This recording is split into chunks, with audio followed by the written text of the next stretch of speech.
Hello from the future! This is future David! Guys, gusto ko lang magbigay ng quick update. Parang ang tagal ko nang walang vlog. In real time, kinasal na po tayo, nag-minimum na tayo. Na-launch ko na po ang sarili kong grooming line. Right now, we're preparing for a trip to Europe. For work also. So, ang crazy lang nung life ngayon. Like, possible pala to mangyari in 1 year. Actually, in 1 month. I'm just really enjoying the whole process. And syempre, gusto ko kasama ko kayo dito sa journey na to. That's why I'm sharing it to you guys. Enjoy this vlog. Ito yung mga random clips na tinake ko in a span of 3 months. So, chapsoy-chapsoy na tong content na to. Pero, mabuti nang i-share ko sa inyo kesa wala. So, enjoy!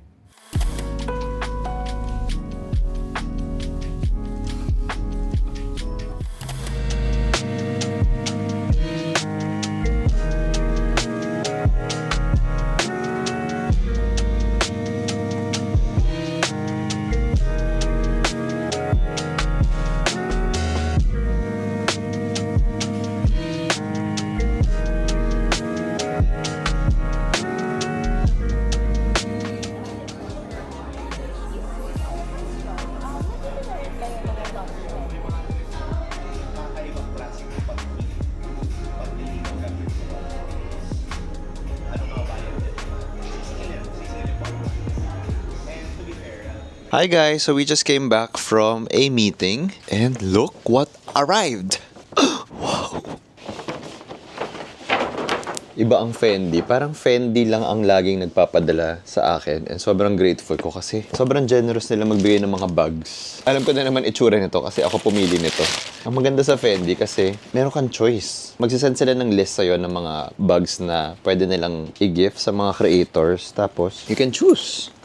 So, this is what I chose. Alam niyo naman, amats ko yung mga slouchy na bag. So, ganyan siya. Nakita ko nga dun sa picture, parang pa-triangle siya. So, medyo hollow yung gitna. Anyway, I just really love the hardware. Gusto ko yung pagka-busy niya dyan. Andiyan yung mga zippers. Yan, yung mga hardware niyang ganyan. Tapos, meron ding subtle na Fendi logo dito. And you can wear it like this. Pwede ring crossbody. Parang every time na nagsispill ako dito, umaakit yung mga shoebox, no? Kay Angelique yan. Di yan sa akin. Anyway, thank you so much, Fendi. I love it so much. Susuotin ko to tomorrow. Oh, also I forgot to share. Ang saya. Ang daming pinadalang whey protein ni Whale.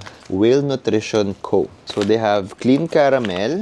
They also sent me some merch. And vanilla sea salt. Parang sarap nito. Strawberry milk. And ito, panalo to. Ang cute. And it has, I think mga whey protein din na nakapakete. Tapos meron din sila mga energy gel. Hindi ko alam na may mga ganito sila. And of course, meron din tayo pang post-workout drink. Ang ganda. Good morning. Guys, nag-iba na ako. Iba na yung branding ko. So, respetuhin nyo ako, please. Guys, I took a short break from vlogging. And hindi ko rin vinlog yung Baguio trip ko, yung mga ganap ko dito sa Manila recently. And in a way, parang na-relieve ako. Kasi parang I'm always chasing, I'm always vlogging. Wala naman akong reklamo. I mean, I love what I'm doing. Pero nung hindi mo na ako nag-vlog for 1 week, parang, na-relax ako, nawala yung pressure. Hindi ko pala alam na napipressure din pala ako na makapag-keep up sa mga vlogs. Pero, yun lang. Parang okay din pala mag-relax, mag-chill, and hindi makijoin sa this thing called rat race. Promise, marami tayong mga vlogs sa inyo in the coming months. Syempre siguro, hindi ko rin ma-share sa inyo yung mga pinagagawa ko ngayon. Meron akong mga i-release in the next 2 or 3 months. Let's see, but I'm really excited. Sana ma-share ko na siya sa inyo. Alam niyo naman ako, lahat sinishare ko sa inyo. But today, we have 3 events. We have one with Sporty and Rich, one with Pickup Coffee, and one with Luso. And ang saya kasi lahat yan ay nasa Rockwell lang. And nagsuot na lang ako ng ganito. I would love to have worn a Sporty and Rich sweater. Kaya lang, nakakapagod magpalit-palit. Pero yung second event natin, which is for Pickup Coffee, yun kasi yung bayad. So, kailangan ko magpalit ng ganito. Kasi ang dress code lang nila is Pickup Coffee green, tsaka white. So, wala akong white. I think okay na tong beige na linen suit ko. Anyway, syempre hindi ko na vlog tong day na to since I'm taking a break nga. But enjoy these next few clips kasi ito yung mga tinake ko with my phone. Recent trip ko sa Baguio. Kung ano-ano pa yung mga pinagagawa ko. So, enjoy.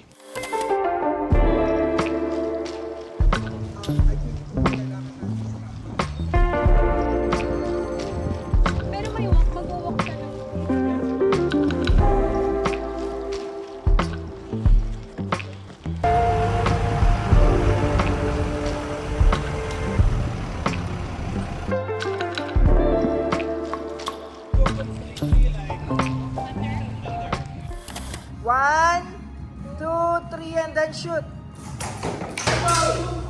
Another 42 seconds remaining. 42 seconds remaining.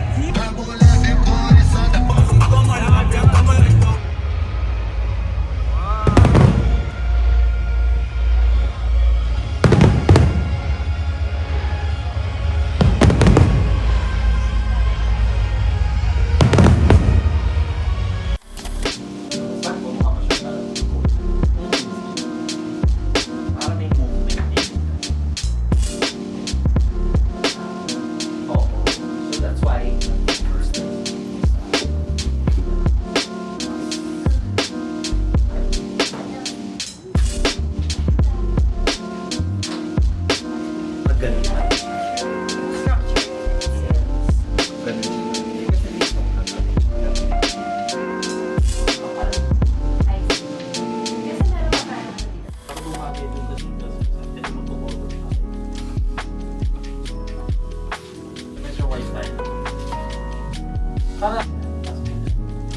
Diba? Ano ba sinerch nyo? Wedding. Wedding. AMDG wedding. Yun yung lumabas.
Fun fact, alam nyo ba si Angelique ay sobrang fan ng Drag Race. Mapa US man yan, UK or Philippines, basta Drag Race pinapanood niya.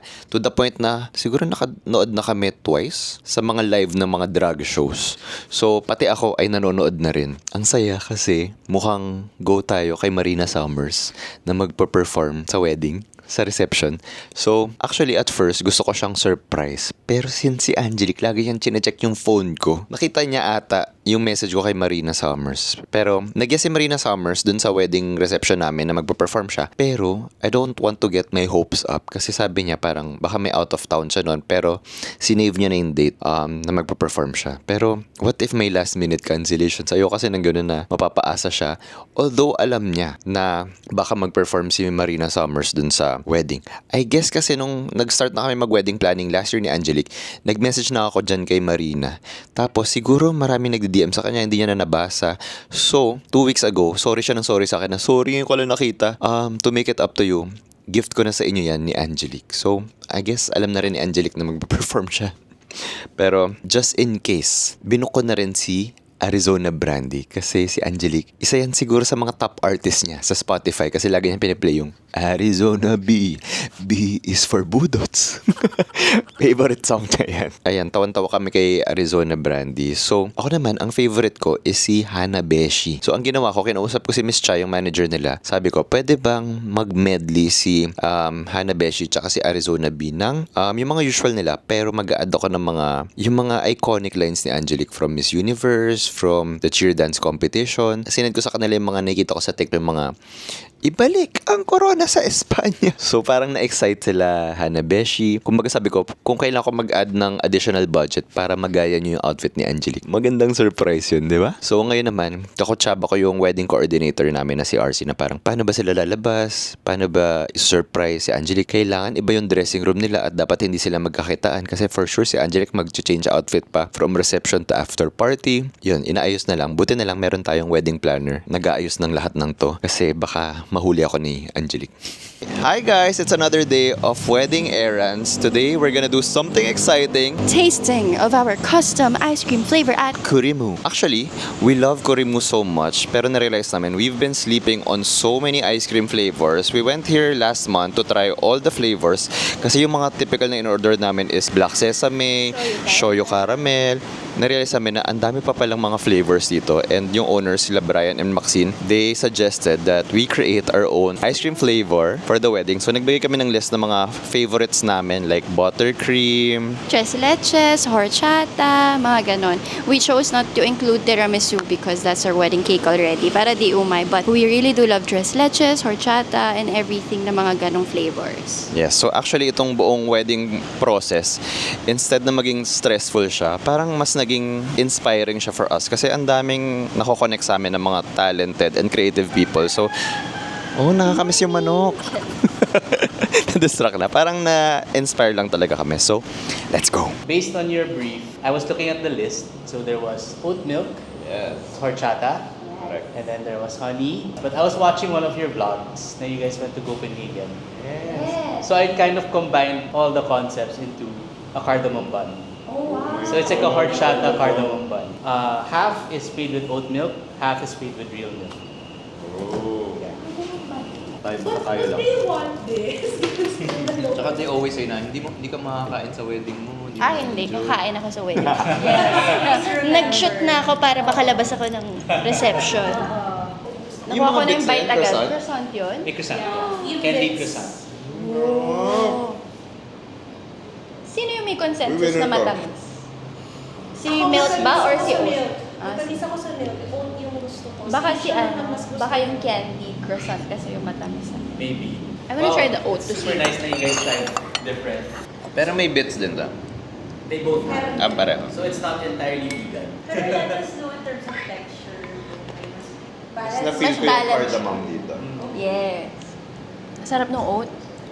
So pag oat, hindi siya ganun ka-thick compared din sa milk? Yeah, kasi we actually make our own oat milk. We don't use the box. Gets. Kasi marami siyang mga additives. I see. Yeah. Ano may pinili namin? Here.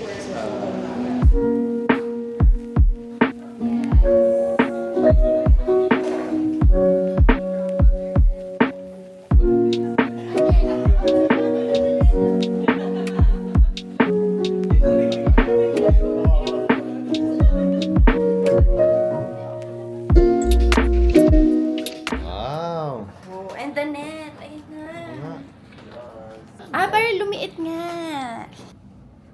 Bango ng coffee. Parang may hazelnut eh.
It's fitting day.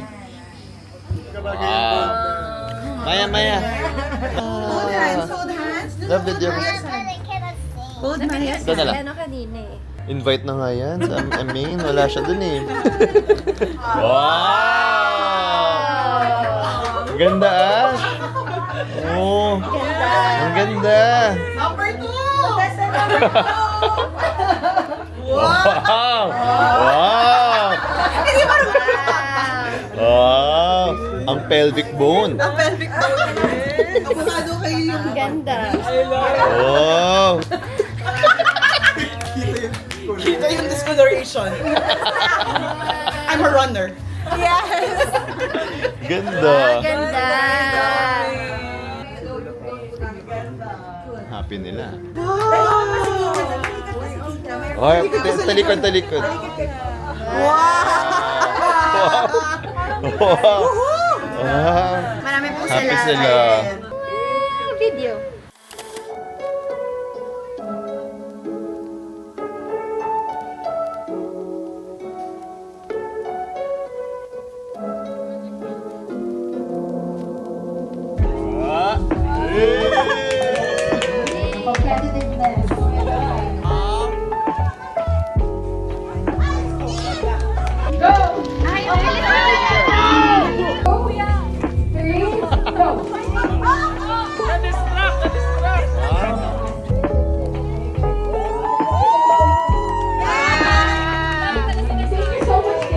Early one. I hope everyone enjoys the drinks, everyone enjoys the food.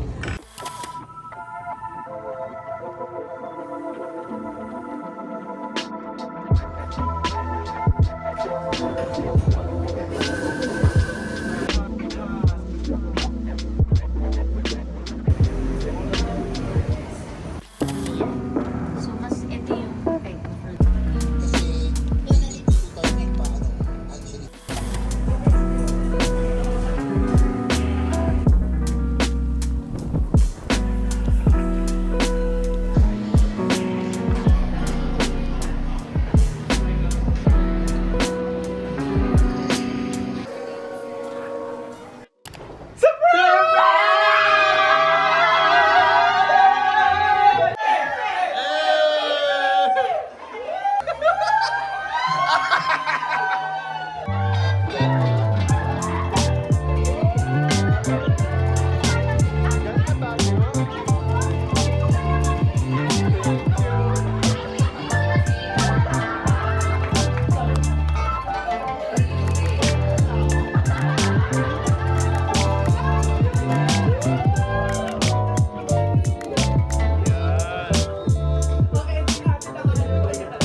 So, sasayaw ba tayo? Gusto mo ba si Omar or Nita?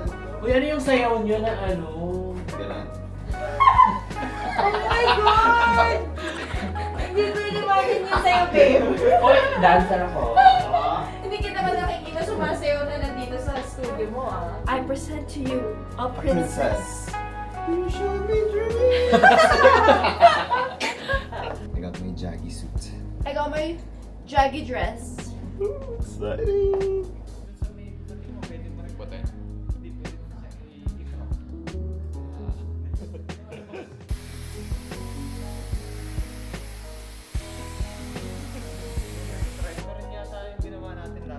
Pero mahaba kasing version yung isa. Ma, anong ulam?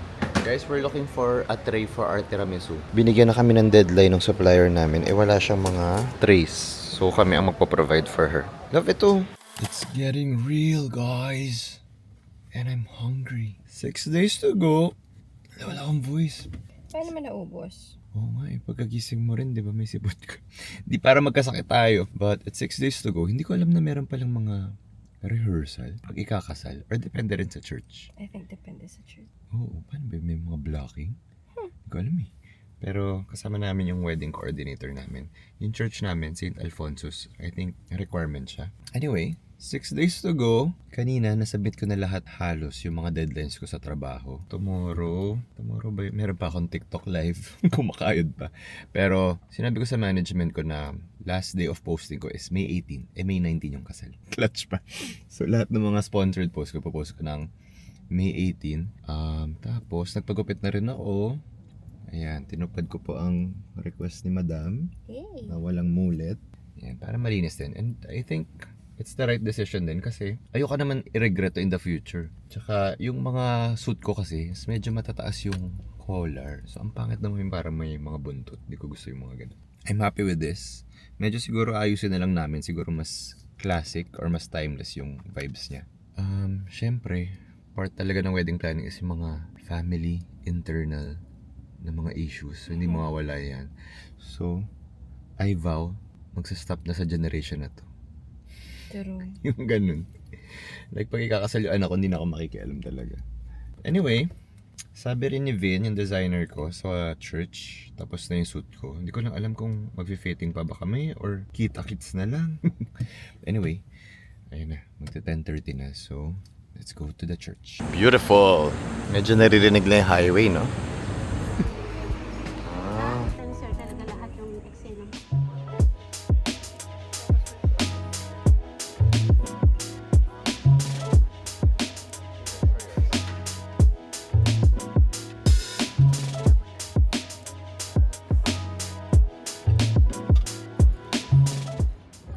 Although, I haven't seen this I picture ba ka na? Okay naman yun. Dapat,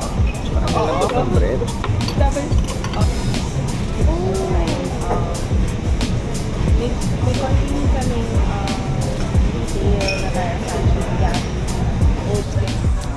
Ano yung detail?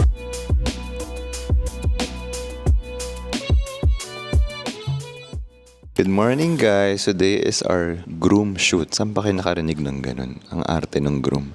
Pero, narealize ko kasi si Angelique, nag-shoot siya ng mga bridal looks niya and parang sobrang makakasave kami ng time kasi gusto talaga namin makain lahat ng mga food sa cocktail, sa reception. Ayaw na namin yung hihilain kami ng mga photographer at shoot kayo. Kumbaga, ang wala na lang kaming pictures is pictures namin together since bawal ko makita yung mga looks niya. Angelique was supposed to be here with me today kaya lang nagkasakit siya. As in, pagkagising namin kanina mga 6 a.m., ang sasakit ng lalamunan namin. So, I guess, nag-order pala ako ng iced coffee. That pala hot. Anyway, today we're shooting 4 looks. Kumbaga, ito kasing 4 looks na to, ang binigay kong main brief sa mga designers is gusto ko something na masusuot ko pa rin. Ayoko nung parang may suot ako na, yan lang yung suot ko nung kasal. Gusto ko kunyari yung pants, mas style ko siya sa ibang looks ko, on a casual day or event. Parang marami dapat tayong looks na magagawa sa kanya para hindi siya sayang. Today is our shoot day. Hopefully matapos tayo on time. Yung main designer ko si Vin Orias, as in nakilala ko yan, bata pa lang ako. So sabi niya pupunta daw siya today kasi hindi rin ako marunong magsuot nung polo na pinagawa ko sa kanya. So let's do this! Guys, this is our first look. And ito talaga yung main suit natin for the wedding. Ang ganda. Of course, this is by Vin Orias. Gagawa pa tayo ng separate video about this para mas ma-appreciate niyo yung look. Pero ganda, look. And, ayan, pakita natin. Diba, may pa-shoot.